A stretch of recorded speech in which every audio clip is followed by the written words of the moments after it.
हरे कृष्णा कृष्णा कृष्णा हरे हरे, हरे राम राम राम हरे हरे।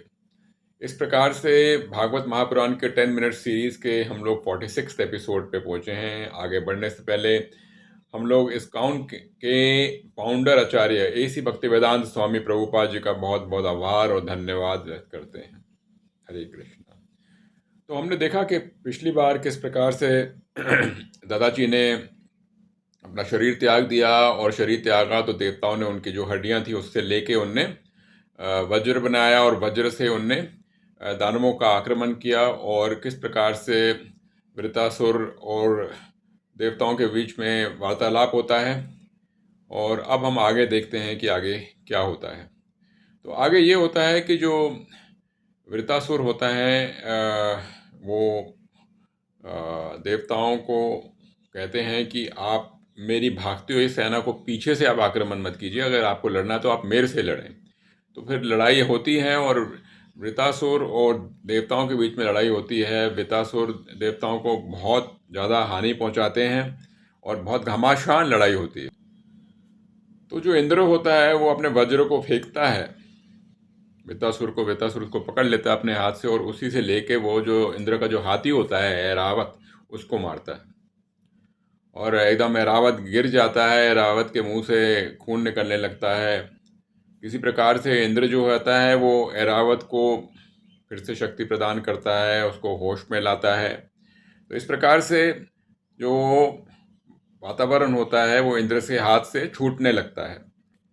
उधर वृतासुर और इंद्र के बीच में वार्तालाप होता है। वृतासुर कहते हैं कि देखो, आपने गलत तरीके से मेरे भाई की मृत्यु करी थी, उनको मार दिया था, और जो मैं लड़ रहा हूँ तो उनके लिए लड़ रहा हूँ।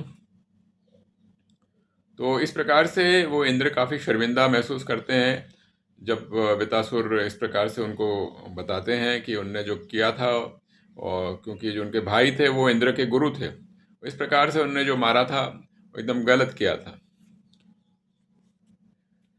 तो वृतासुर उनको एहसास दिलाते हैं कि जो उनके जो भाई थे वो ब्राह्मण रूप में थे, और ब्राह्मण का अपने इंद्र ने वध किया, और जो भी किया है वो एकदम गलत तरीके से किया। उनको एहसास दिलाते हैं, और ये सब जो किया वो सिर्फ अपने जो उनका स्वर्ग का जो उनका राज था उसको प्राप्त करने के लिए किया। उनने उसकी उनकी भाई की निर्मम हत्या करी। तो इधर ये हो रहा होता है हाल की जो इंद्र ने अपना पहले अस्त्र इस्तेमाल किया था उससे कोई फायदा नहीं होता, तो वो एकदम निराश होने लगता है। तो वृत्तासुर उनको बोलते हैं कि इंद्र को कि वो निराश ना हो, और जो दादाजी मुनि की हड्डियों से जो बना हुआ जो था थंडरबोल्ट उसको इस्तेमाल करे, और उससे जरूर वृत्रासुर कहता है कि वो इंद्र उनकी हत्या कर पाएगा। इस प्रकार से एक बड़े ही एक बड़ा उदाहरण देते हैं वृतासुर, असुर होने के बावजूद भी इंद्र को की, और उनको बताते अपना मार्गदर्शन करते हैं कि किस प्रकार से वो वृतासुर की हत्या कर पाएंगे। तो वृतासुर और इंद्र के जो वार्तालाप होता है उससे हमें मालूम पड़ता है कि किस प्रकार से वार्तालाप में कहीं पे भी वृतासुर का इस बात का अफसोस नहीं होता है कि विष्णु भगवान ने देवताओं को मार्गदर्शन किया उसकी मृत्यु करने का, बल्कि वो ये कहते हैं कि दंडची मुनि की जो अस्त्र से हड्डियों से बना हुआ अस्त्र से उनकी मृत्यु होगी, तो वो ईश्वर के बारे सोचेंगे, विष्णु के बारे सोचेंगे, और इस प्रकार से वो विष्णु को प्राप्त करेंगे। वो तो एक किस्म से बहुत ही उच्च कोटि के वैष्णव थे, जिसको कभी भी मृत्यु का भय नहीं होता, और वो हमेशा मृत्यु के बारे यही सोचता है कि वो मृत्यु के द्वार के द्वारा परमात्मा ईश्वर तक पहुंच पाएंगे, और वो ईश्वर के साथ एक हो पाएंगे।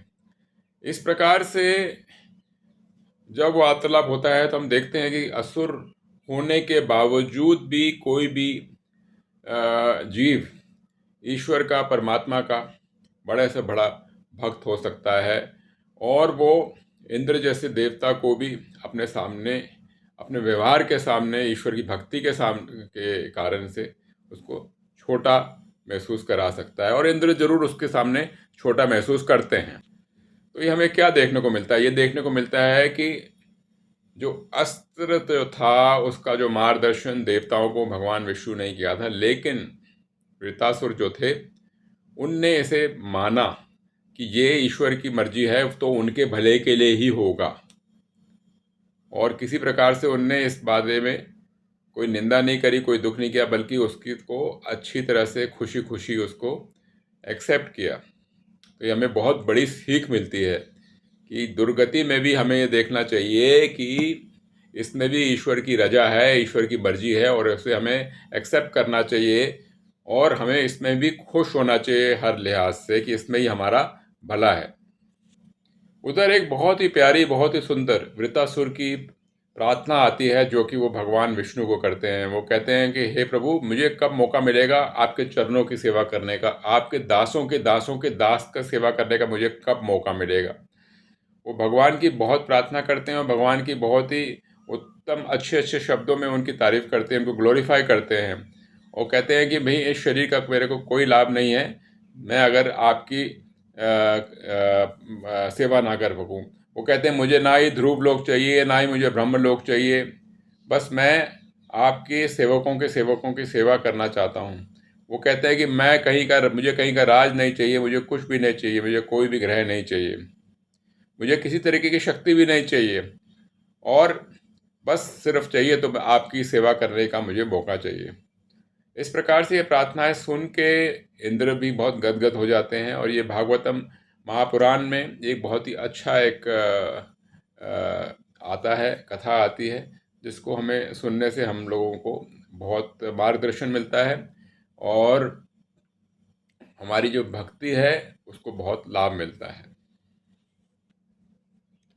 उधर जो युद्ध होता है वो और पकड़ लेता है वृत्तासुर और इंद्र के बीच में।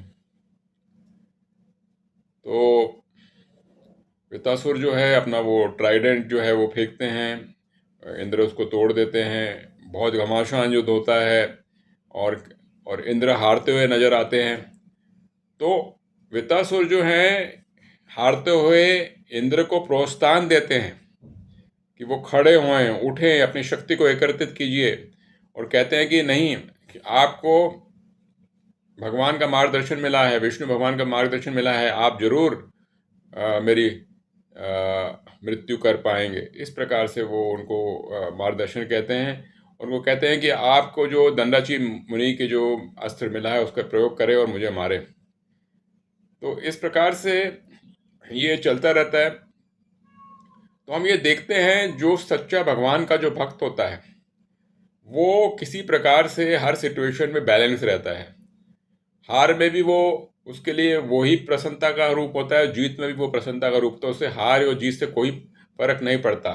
उसके लिए सिर्फ यही इम्पोर्टेंट होता है कि वो हर लिहाज में, हर सिचुएशन में ईश्वर के बारे सोचते रहे, परमात्मा के बारे सोचते रहे, कृष्ण के बारे सोचते रहे, विष्णु के बारे सोचते रहे, और हर सिचुएशन में वो भगवान की सेवा की चेष्टा रखें। तो ये हमें सीखने को मिलता है किस प्रकार से इंद्र देवता होने के बावजूद भी वृत्तासुर के सामने बहुत ही छोटे नजर आते हैं, और उनको पूरा प्रेम स्नेह ईश्वर का मिलता है। सारे देवता देखते हैं किस प्रकार से लड़ाई हो रही होती है। उधर ये सब सुनने के बाद इंद्र भी बहुत वृत्तासुर की युद्ध भूमि में तारीफ करते हैं। वो कहते हैं कि आप दानव होने के बावजूद भी, और माया के प्रकोप के आने के बावजूद भी एक परफेक्ट भक्त हो, एक परफेक्ट डिवोटी हो, और हर लिहाज से आप ईश्वर की शरण में हो। इस प्रकार से उनकी बहुत तारीफ करता है।